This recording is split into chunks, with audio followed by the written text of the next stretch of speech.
అందరినీ ఒక ఆట ఆడిచ్చాడు. సరే, ఆ ఏదైనా గేమ్‌లో సాయిబ్ గారు ఒక్క మాట్లాడదాం, అన్ని డిస్కస్ చేద్దాం. ఒకసారి కృష్ణకాంత్ గారితో కూడా మాట్లాడిన తర్వాత మళ్ళీ వస్తాను. కృష్ణకాంత్ గారు ఏం చెప్తారండి? అంటే లిక్కర్ స్కామ్కు సంబంధించిన కేసు విచారణ ఏదో ఆలస్యం అవుతుందని అందరూ అనుకున్నారు, కానీ ఆలస్యం అవ్వట్లేదు. ఆ, పక్కా ఆధారాలతోని అన్నీ సేకరించి విచారణ చేస్తున్నారనేది ఇప్పుడు కనిపిస్తూ ఉంది కదా. ఎందుకంటే ఈ కేసులో వెలుగు చూస్తున్న విషయాలు చూస్తుంటే ఇది ఆలస్యం కాదు, అన్ని విషయాలు బయటకు వస్తున్నాయని అనిపిస్తోంది కదా. 100% నవీన్ గారు, ముందుగా మీకు ఏబిఎన్ ప్రేక్షకులకి అండ్ తోటి ప్యానలిస్ట్ కి నమస్కారం అండి. ఇవాళ రోజు మనం చూసుకుంటే ఇది ఫస్ట్ అండ్ ఫార్మోస్ట్ థింగ్, ఇది మొన్న రీసెంట్ గా ఒకటి కుబేరా అని సినిమా వచ్చింది, ధనుష్ సినిమా, ధనుష్ కుబేరా అని. దాన్ని తలపిస్తున్నట్టుగా ఇది జగన్స్ కుబేరా అన్నమాట. అంటే ఇది ఏంటంటే వైసీపీ పార్టీ వారి కుబేరా సినిమా అన్నమాట. అసలు నన్ను అడిగితే టాలీవుడ్ డైరెక్టర్స్ కానీ రైటర్స్ కానీ పాపం స్క్రిప్ట్స్ కోసం, అంటే క్రైమ్ థ్రిల్లర్స్ తీయాలంటే స్క్రిప్ట్స్ కోసం ఎక్కడెక్కడ కష్టపడాల్సిన అవసరం లేదు.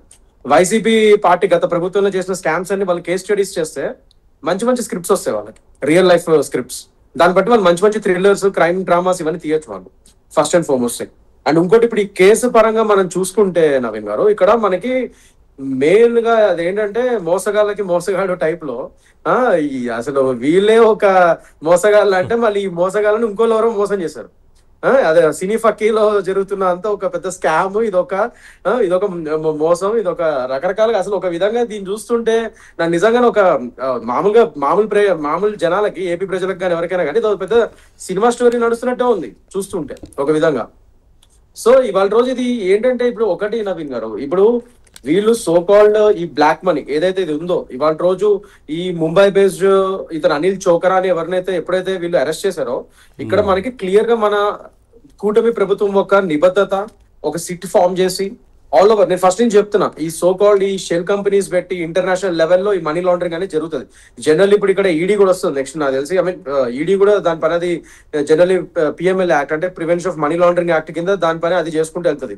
సో ఇది యాక్చువల్లీ, కానీ ప్రస్తుతానికి మన సిట్టే, మన ఈ కూటమి ప్రభుత్వం ఈ ఎస్టాబ్లిష్ చేసిన సిట్టే దాని పని అది చాలా సమర్థవంతంగా చేసుకుంటూ వెళ్తుంది. ఎందుకంటే ఇక్కడ మీరు చూస్తే మనీ లాండరింగ్ జనరల్ ఇట్లానే జరుగుతుంది నవీన్ గారు, ఆల్ ఓవర్ వరల్డ్. వాళ్ళు షెల్ కంపెనీస్ ఎస్టాబ్లిష్ చేసి, మీరు చూడండి ఇప్పుడు ఒక దుబాయ్ లో, ఒక గోవాలో, ఒక హైదరాబాద్ లో, ఇట్లా రకరకాల చోట్ల నుంచి వీళ్ళు షెల్ కంపెనీస్ పెట్టుకుంటూ ఇలా రకరకాల చేసుకుంటూ వస్తారు. ఇందులో one of the candidate Anil Chokra. అంటే వన్ బై వన్, ఇది నేను చెప్తున్నట్టు మనీ ట్రయల్ ఎస్టాబ్లిష్ చేయడం ఇలాంటి కేసులు చాలా కష్టం ఎకనామిక్ ఒఫెన్సెస్ లో.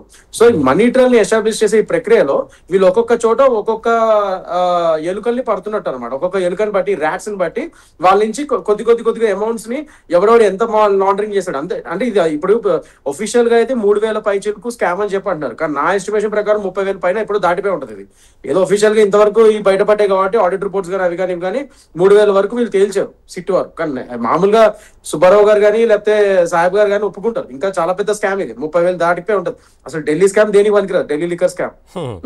ఇది దేశంలోనే కాదు, one of the biggest world's liquor scam ఇది నన్ను అడిగితే. అంత పెద్ద స్కామ్ ఇది. అసలు ఇంకా తొవ్వే కొద్ది ఇంకా బయటపడతారు రాను రోజుల్లో, మీరు చూస్తుండండి. ఇప్పటికైతే ఈ 3,000 కోట్ల వరకు మనం మాట్లాడుతున్నాం కాబట్టి ఒఫీషియల్ డేటా ప్రకారం. ఇక్కడ నేను చెప్పినట్టు ఒక్కొక్క ఈ మనీ లాండరర్ ఎవరైతే ఉంటారో, ఒక్కొక్క ఈ బెనామీస్ ఎవరైతే ఉంటారో, వాళ్ళు ఒక్కొక్క ప్రపంచంలో ఒక్కొక్క చోట నుంచి కొన్ని షెల్ కంపెనీస్ పెట్టి చేస్తూ ఉంటారు. అందులో వన్ ఆఫ్ ది పర్సనే ఈ అనిల్ చోక్రా అని అతను. ఇతను ఒక 36 షెల్ కంపెనీలు పెట్టి, ఆ 36 షెల్ కంపెనీల ద్వారా నేను చెప్పినట్టు ఈ మనీ లాండరింగ్ చేస్తూ, ఈ బ్లాక్ మనీని కాస్త వైట్ చేస్తూ చేసే దాంట్లో ఇతను నిష్ణాతుడు అనమాట. సో వీళ్ళు మన వైసీపీ ప్రభుత్వం ఎంత గొప్ప వాళ్ళంటే, నేను చెప్పినట్టు ఇదివరకు కూడా చాలాసార్లు చెప్పాను, ఈ ఆర్థిక నేరాలు ఎలా చేయాలనేది వాళ్ళ దగ్గర కోర్సులు తీసుకోవచ్చు జనరల్లీ. అండ్ ఒక విధంగా ఇది ఇంకో విధంగా కూడా ఉపయోగించవచ్చు. ఈ సో కాల్డ్ మన సిట్, మన police economic offences wing police వారికి కానీ ఈడీకి కూడా వాళ్ళు కూడా ట్రైనింగ్ తీసుకోవచ్చు. ఆర్థిక నేరాలు ఎలా చేస్తారు, దాన్ని ఎలా అరికట్టాలన్న విషయం కూడా వీళ్ళు నేర్చుకోవచ్చు ఇక్కడ నుంచి. సో అంత పెద్ద కేస్ స్టడీ. సో వీళ్ళు చూడండి, ఒక అనిల్ చోక్రా అనే వ్యక్తిని ఎక్కడో ముంబైలో ఉన్న అతన్ని కూడా వీళ్ళు పట్టుకొని, ఇక్కడున్న స్కామ్ లో అతను ఒక నిష్ణాతుడు అని తెలిసి మనీ లాండరింగ్, అతనికి ఒక 77 కోట్ల వరకు ఇచ్చి దాన్ని బ్లాక్ ని వైట్ చేయమని చెప్పి అతనికి ఇవ్వడం జరిగింది. అతను దానికి అనుగుణంగానే ఈ షెల్ కంపెనీ స్థాపించి రకరకాల విధాలుగా దీన్ని మనీ లాండరింగ్ చేశాడు. ఎలా చేశాడు, మళ్ళీ సేమ్ లీలా డిస్టిలరీస్, ఈ so-called Raj Kasireddy who is the main king pin ఈ లిక్కర్ స్కామ్ లో. ఎవరైతే రాజ్ కసిరెడ్డి ఉన్నాడో, అసలు ఈయన ఐటీ అడ్వైజర్ కింద వైసీపీలో జాయిన్ అయ్యి, అసలు ఐటీ అడ్వైజర్ కి లిక్కర్ ఎక్సైజ్ డిపార్ట్మెంట్ అసలు సంబంధం లేదు, నక్కకి నాగాలోకి అనుకున్నంత తేడా ఉంది. మళ్ళీ ఐటీ అడ్వైజర్ ని ఈ లిక్కర్ ఎక్సైజ్ డిపార్ట్మెంట్ ఎందుకు పెట్టారో గత ప్రభుత్వం వైసీపీ వారే చెప్పాలి first and foremost thing. Anyways, అతనే ముందుండి ఒక ప్రైమ్ అక్యూజ్డ్ ఇందులో ఈ కేసులో ఇవాళ రోజు ఏపీ లిక్కర్ స్కామ్ లో.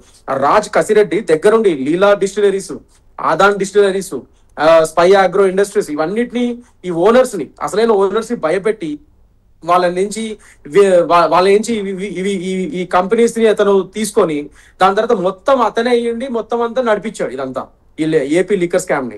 సో దాంట్లో భాగంగానే ఈ రాజ్ కసిరెడ్డి ఈ సో కాల్డ్ దిస్ అనిల్ చోకరాని పట్టుకొని అతన్ని అంటే ఒక నెక్సెస్ ఫార్మ్ చేసుకున్నారు. అంటే ఏ చోట నుంచి అంటే ఒకే చోటకి మళ్ళీ ఒకటే వ్యక్తికి ఇచ్చిన ప్రాబ్లమే ఇంత పెద్ద స్కామ్. సో ఇలాంటి మనీ లాండరర్స్ చాలా మందిని వీళ్ళు హైర్ చేసుకుంటారు రకరకాల ప్రపంచంలో దేశంలో అన్ని చోట్ల ఎక్కడెక్కడ ఉంటారో నేరస్తులకి వీళ్ళకి తెలుసు క్లియర్ గా ఎవరెవరు మనీ లాండరింగ్ చేస్తారు, హవాలాలు చేసే మనుషులందరూ లిస్ట్ ఉంటుంది వీళ్ళ దగ్గర. సో అలాంటి వాళ్ళందరినీ పట్టుకొని వాళ్ళ ద్వారా రకరకాలుగా పార్ట్ ఆఫ్ మనీ ఈ బ్లాక్ మనీని అంతా కొన్ని భాగాలుగా విభజించి వాటిని మళ్ళీ వాళ్ళ ద్వారా వైట్ షెల్ ఈ షెల్ కంపెనీస్ చేసి ఈ బ్లాక్ మనీని కాస్త వైట్ మనీ కింద మార్చే ప్రక్రియ అనమాట. It's huge nexus, it's huge mafia ఒక విధంగా చెప్పాలంటే. సో ఇంత పెద్ద మాఫియాని గత ప్రభుత్వం 5 ఏళ్ళు ఒక లిక్కర్ మాఫియాని నడిపించిన వైసీపీ పార్టీ గురించి ఇంకా మనం ఇంతకంటే ఏం చెప్తాం సార్? తొవ్వే కొద్ది కొండని తొవ్వే కొద్ది బయటకు వస్తున్నాయి ఇవన్నీ. సో ఇవాళ రోజు ఇది ఇక్కడ హాస్యాస్పదం ఏంటంటే దొంగని ఇంకో దొంగ కొల్లగొట్టాడు ఇక్కడ. అలా ఇది ఇంకోటి బయటపడింది వాళ్ళు ఇందాక మన మిత్రులు చెప్తున్నట్టు వీళ్ళే అసలే బ్లాక్ మనీ ఇది వీళ్ళే దొంగ సొమ్ముని రకరకాలుగా అలీబాబా 60 దొంగలాగా గుహలో దాచుకున్నట్టు దాచుకున్నారు. సో మళ్ళీ అక్కడ దాచుకున్న దాన్ని మళ్ళీ అలీబాబా వచ్చి కొల్లగొట్టినట్టు మళ్ళీ వీళ్ళు వచ్చి ఈ సోకాల్ రష్మిక మెహరాను లేదా ఇతను ఆమె యొక్క బాయ్ ఫ్రెండ్ ఇంకో బాయ్ ఫ్రెండ్ ఇర్షాద్ అహ్మద్ వీళ్ళు అతను బాయ్ ఫ్రెండ్